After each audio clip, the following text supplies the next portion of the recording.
तो मधुपुर उपचुनाव को लेकर सियासी तपिश तो तेज हो ही गई है। अब हम आपको मुख्यमंत्री हेमंत सोरेन का एक एक्सक्लूसिव इंटरव्यू, जो उन्होंने खास तौर पर न्यूज 11 भारत के हमारे सहयोगी विपिन उपाध्याय से बातचीत की है, वो दिखाने जा रहे हैं। सीएम हेमंत सोरेन इस बातचीत में भी खास तौर पर आक्रामक रहे। सीएम हेमंत सोरेन ने लखनगढ़िया मैदान में चुनावी सभा को संबोधित करने के बाद न्यूज 11 भारत से खास बातचीत की है। हमारे सहयोगी विपिन उपाध्याय की मुख्यमंत्री हेमंत सोरेन के साथ ये खास बातचीत, एक्सक्लूसिव बातचीत आप भी देखिए। अप्रैल को होने वाले मधुपुर उपचुनाव के लिए महागठबंधन की तरफ से मुख्यमंत्री हेमंत सोरेन ने पूरी तरह से कमान संभाल ली है। आज ये लगातार दूसरी चुनावी सभा थी मुख्यमंत्री की, और जिस तरह से भीड़ उमड़ रही है इन उपचुनाव की सभाओं में, इससे किस तरह का फील कर रहे हैं मुख्यमंत्री, सीधे उनसे जानते। सर, जिस तरह से बीते 2 दिनों से आपकी चुनावी सभाओं में जो भीड़ उमड़ रही है, इससे क्या फील हो रहा है?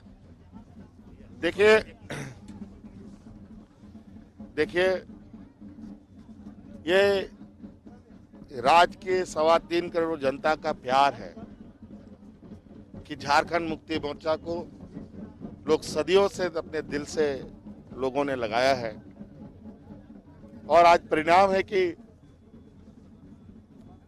एक हल्के से बुलाहट में भी लोगों की उपस्थिति दर्ज हो जाती है।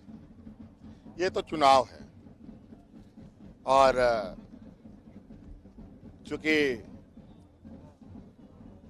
कुछ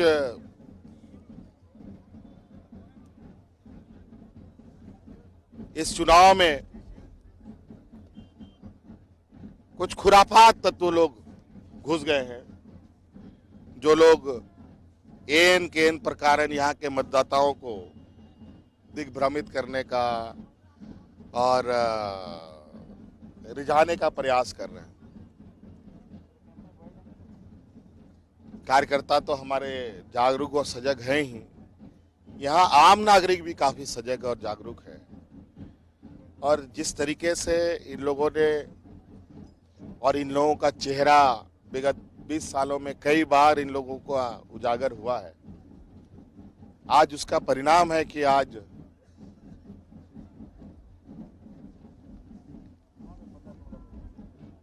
राज्य में एक नई सरकार का गठन हुआ, और नई सरकार इस संक्रमण में भी एक ऐतिहासिक लकीर खींचते हुए आगे बढ़ रही है।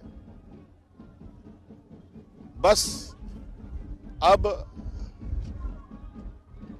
इस राज्य के लोगों ने प्रतिद्वंदी का पिंडदान करना ही बाकी रख दिया है। कोई चुनौती नजर आ रही है इस उपचुनाव में आपको? जिस तरह से बीजेपी के तमाम जो बड़े चेहरे हैं वो ये कैंप कर रहे हैं, कई तरह के दावे होते हैं, और खास करके जब भी उपचुनाव आता है तो सरकार बदलने की बात बीजेपी की तरफ से कही जाती है। देखिए, इनको नशा हो गया है, सरकार बनाने का एक नशा, और नशा चढ़ता है तो नशा टूटता भी है। आज आप देखिए, आज चुनाव भी लड़ रहे हैं बोरो प्लेयर से, प्रचार भी कर रहे हैं बोरो प्लेयर से।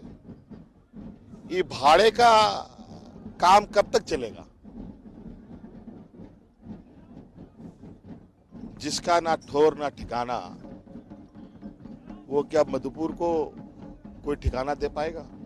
मुख्यमंत्री जी, 2011 के बाद 2021 के बीच में इस एक दशक में ये 12वां उपचुनाव है। 8 बार झारखंड मुक्ति मोर्चा और कांग्रेस उपचुनाव में जीत हासिल कर चुकी है। तो क्या इस बार आप अपना हैट्रिक लगाने के लिए आश्वस्त हैं? अब क्या बोलूं, मुंह में मिट्टू होने की आवश्यकता नहीं है। 17 तारीख को मतदान है, एक अनुमान आप उस दिन लगा सकते हैं, 2 तारीख को परिणाम देख लीजिए। सर, यहाँ के वोटर्स को क्या अपील करेंगे, क्योंकि बहुत तरह की बातें आ रही हैं, जब हम भी क्षेत्र में घूम रहे हैं, तो किस तरह से प्रभावित करने की कोशिश की जाती है चुनाव में? जो संकल्प 2019 के आम चुनाव में लोगों ने लिया है, उस संकल्प को पूरा करने का काम चालू हो चुका है। लोगों के सपने साकार होने लग गए हैं। मधुपुर की जनता से मेरा निवेदन आग्रह है कि इस अपने सपने को पूरा करें और झारखंड मुक्ति मोर्चा को मजबूत करें। ठीक है हो गया। ये थे मुख्यमंत्री हेमंत सोरेन, जो काफी आश्वस्त नजर आ रहे हैं कि इस उपचुनाव में भी 2019 की तरह मधुपुर की जनता जो है वो झारखंड मुक्ति मोर्चा को अपना प्यार देगी। सहयोगी उमेश के साथ विपिन उपाध्याय, न्यूज़ 11 मधुपुर।